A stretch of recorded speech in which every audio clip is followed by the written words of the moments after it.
Thank Ready? you. We now move on to the next topic, which is new classification of papillary renal cell carcinoma. What is it and does it matter? Speaker Dr. Santosh Menon, who is a professor of pathology and uro-oncology, DMG Tata Memorial Hospital, Mumbai. Sir, you have 10 minutes for your presentation and 5 minutes for discussion. And do I get Thank 2 you. minutes from his time? No, sir, we have already shot 2 minutes in the last session, so you do not get that. just joking. Thank you. Good morning, everyone. Thank you, Sogo, for had this topic. So my topic is new classification of papillary RCC, and I was sitting with Sanjay, and Sanjay was saying this is confusing. I hope I don't end up confusing you more on this.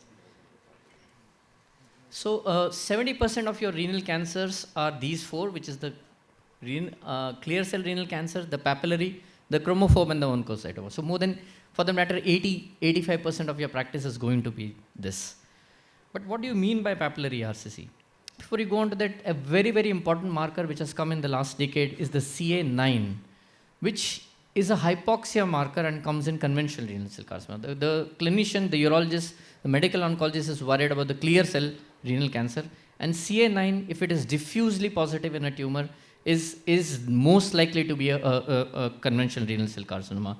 It does come patchily in other tumors, but CA9, if you look at in the report, you're probably dealing with a conventional renal cancer. So, sorry. I think. So just for the clinician, what is a papilla? What is papillary? It is something which we call in layman terms as finger-like. So something which is finger-like projection, a tumor which shows under the microscope and has got a fibrovascular core, and the epithelium is surrounding this fibrovascular core is a papilla. So that's in a nutshell what we see under the microscope and call it a papillary RCC when we see this kind of architecture under the microscope.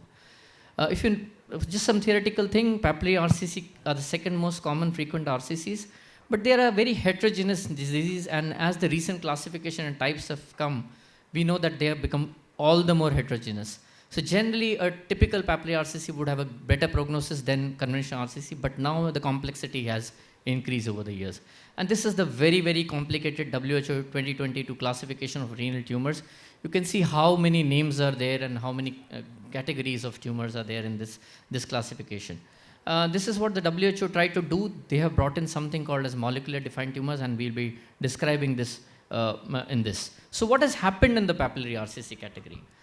So let's look at our chairpersons, Dr. Raghavan and Dr. Gagan. If you get a report of papillary RCC type 1, what would you think of? In the current era, they would understand that papillary type 1 and type 2 don't exist anymore. So there is no type 1 papillary RCC, there is no type 2 papillary RCC. They are only histologies. So what we used to call as papillary type 1 is now only called as the papillary RCC. And then there are other subtypes in them, which is the biphasic PRCC, Warthin-like. They're extremely rare and not common in the practice. So when your pathologist reports as papillary type 1 RCC, what it means is the old school, typical run-of-the-mill papillary, which has got a better prognosis compared to the conventional RCC. And there are several mutations. I will not get into the details of these. Coming to the other part, what do you do when you get a report of renal cell carcinoma papillary type 2? So this is a common thing, and this confuses the clinician, this confuses the pathologist even more. So what is the understanding? And both Dr. Gagan and Dr. Raghavan now know that there is no type 2 RCC also. What we now have is a papillary histology, which is a type 2 histology. When we talk of type 2 histology, it encompasses several rare tumors which are probably more aggressive than the conventional renal cell cancer, and I'll come to that. So it's a pattern under the microscope. There are papillae, there are finger-like projections under the microscope, but they are more aggressive looking. Their nuclear features are more aggressive. They are more stratified, and that's what we know as type 2 histology. And what do they encompass? They encompass all these newly defined molecular subtypes of renal cancer, including the translocation associated, the FH deficient RCCs. They all have similar overlapping histologies which are together put in the basket known as type 2 papillary histology. And we'll just go through and run through them. So this is what is the molecular defined renal carcinomas which have come up in WHO 2022. And mind you, most of these, like TFE3, TFEB altered RCCs, the fumarate hydratase deficient, the ALK rearrange, and the B1 deficient, they all have a type 2 histology in most of the cases. So they can have a lot of overlapping histologies. Unless and until you confirm them with molecular testing or a specific IHC testing, you cannot diagnose these on simple morphology. You can suspect them, but for confirmation and for accurate diagnosis, you do. That's why they've been put in a category of molecularly defined renal cell carcinomas. So just quickly, what do they mean? MITF RCCs, these are non-clear aggressive RCCs, generally forming 5% of adult RCCs, but more than 50 to 70% of pediatric RCCs or RCCs which are less than 30 years of age will fall into the category of translocation or MITF RCCs. They are, MITF means they have melanocytic melanogenesis in them, and they express melanocytic markers in many cases, and they have specific morphology like this with clear and eosinophilic cells in alveolar and papillary pattern. And for a TFE3, you have this TFE3 fish where you look at the translocation and you can diagnose these tumors. In contrast, the TFEB RCCs, again two types, the TFEB rearranged and the TFEB amplified. Again, the amplified group of TFEB are more aggressive in nature, and they require more aggressive management, maybe more aggressive treatment in the clinics. They again have this finger-like and papillae and tip or floating papillae which you see under the microscope, and they can have this some basement membrane-like material which you can see. So like I said, TFEB are rearranged are more indolent, whereas TFEB amplified, they occur at the later age group, and they tend to be more aggressive. And many of them have very, very late recurrences in there. So the long-term follow-up of these patients is important. This was a study from our own institute led by Dr. Amit Joshi of 26 cases of TFE3 RCCs. And if you look at that, the median EFS and median OS of these patients is not that great when you look at it. And the therapies are still evolving. The targeted therapies in a metastatic setting in these are slowly evolving. Coming to another group, which is the FH deficient, which was formerly called as HLRCC. Again, under the microscope, they look very aggressive. They are type 2 papillary histology, very prominent nucleoli. They can be diagnosed by FH loss on immunohistochemistry, but for confirmation, again, you may need to do a molecular testing, and that's why they are placed under the molecularly defined tumors. Why do you want to diagnose these tumors? Because they're extremely aggressive. They are high-stage tumors. They metastasize early, and it has been seen recently that erlotinib and bevacizumab have got good action against these FH deficient RCCs. So there is a mean and motive to diagnose these tumors so that you pick them. And more importantly, these tumors run in the family, and you may run in the family, and you have to do genetic counseling for these patients, do the genetic testing in these patients. So this is just to show that how aggressive they can look. They can have solid pattern, papillary, and floating kind of papillae within cystic. So this is how the morphology looks like. And there are several papers which have come about fumarate hydratase deficient RCCs, and they target the VEGF pathway and the EGFR and the AMP pathway, which we just spoke about. Coming to another type, which is the eosinophilic solid cystic RCC. Again, the characteristic IHC is the CK20 positivity. Many of them are mTOR-driven, TSC1, TSC2 mutated. So there is a push towards using everolimus and temsirolimus in the metastatic setting in these tumors. The idea of these, picking up these different kinds of high-grade aggressive RCCs, is that they have specific molecular targets, and in the coming years, with the availability of various drugs in the metastatic setting, these tumors can be targeted. Similar to that, ALK rearrange RCC, very, very rare. I've seen only one case in my practice, and they have a very heterogeneous morphology under the microscope, but they can be targeted with ALK inhibitors like ceritinib, and they give a decent response, although most of them are very aggressive and progress slow. So we have even started getting systematic reviews of these ALK inhibitors in renal cancer with alcohol. So the point is, the more and more in-depth molecular knowledge you have about certain aggressive tumors, you may be able to target with them different therapies. Again, SMARCB1 deficient medullary RCCs, you have EZH2 inhibitor therapy for them. Not available in India currently, but I think some centers have used them in this. These are again very rare tumors, but altogether they are put under the category of type 2 histology of papillary RCCs.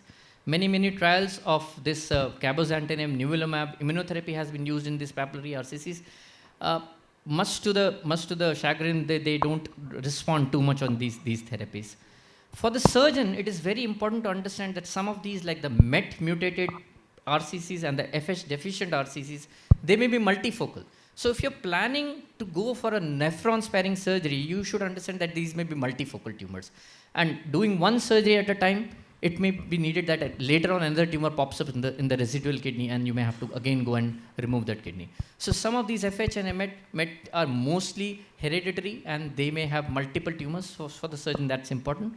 From the medical oncologist point, immune checkpoint inhibitors and TKI combinations have been used as a backbone to treat several of these advanced PRCCs.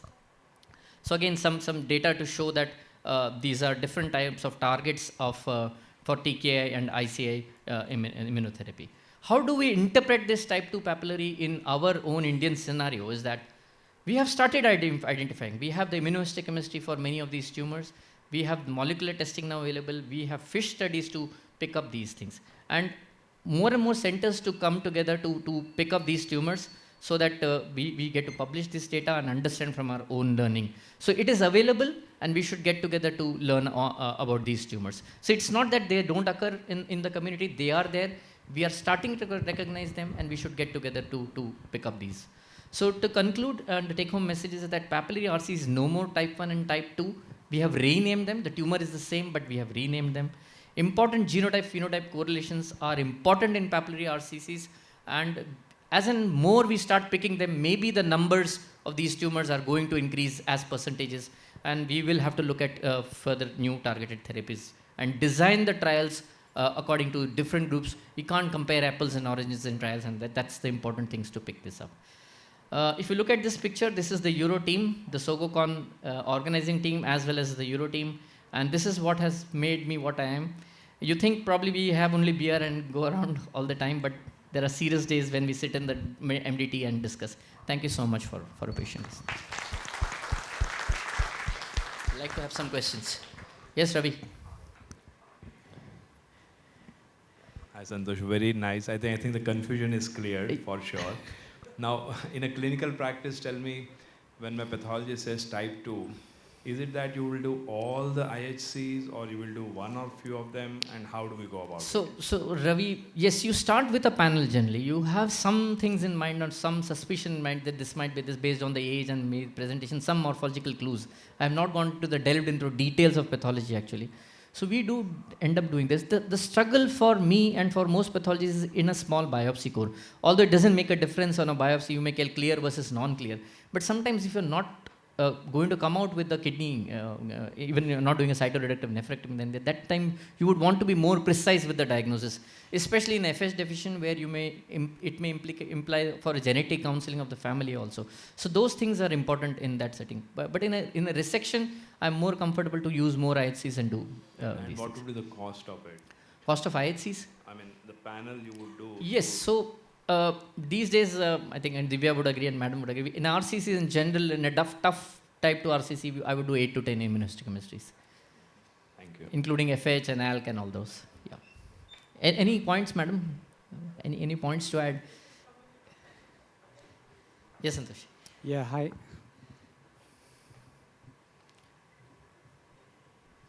So you can, Dr. Arila, you can carry on with your question. Are we, yeah, take it. With this molecule, are we just trying to decrease the incidence of inter and intra-observer variability in histopathology reporting so that it's all automated? This is positive, so this is what it is?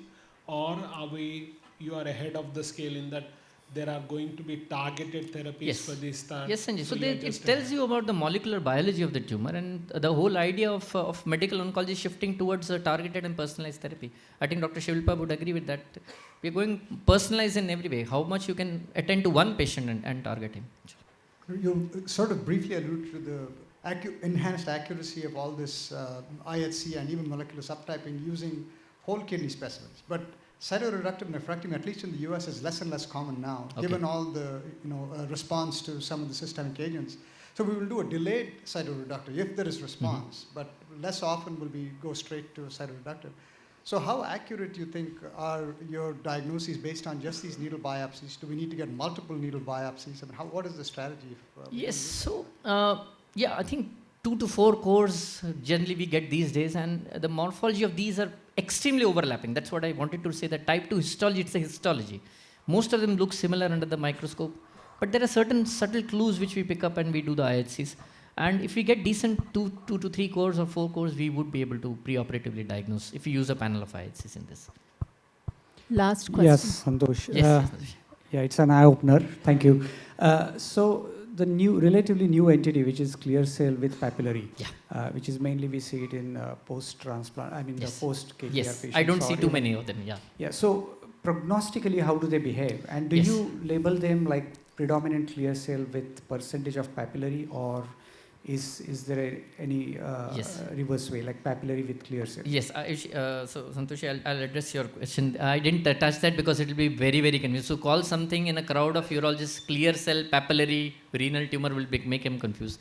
So now it is not called carcinoma at all. So what you see in a transplanted kidney is a clear cell papillary tumor.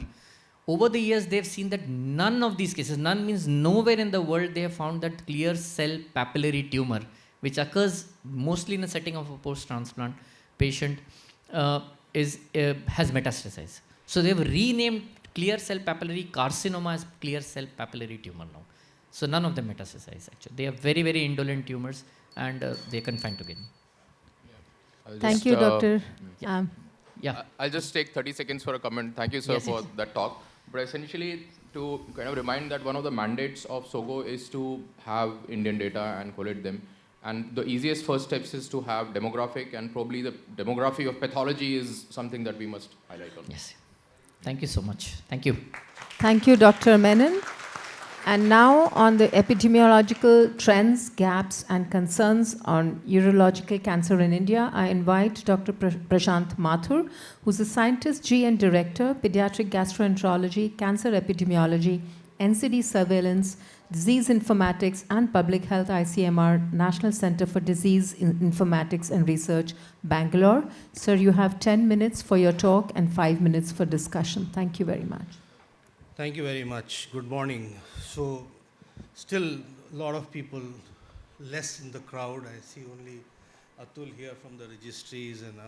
So from molecular biology to 3D printing to imaging to tissue level to clinical research, and now we talk of epidemiology and public health at a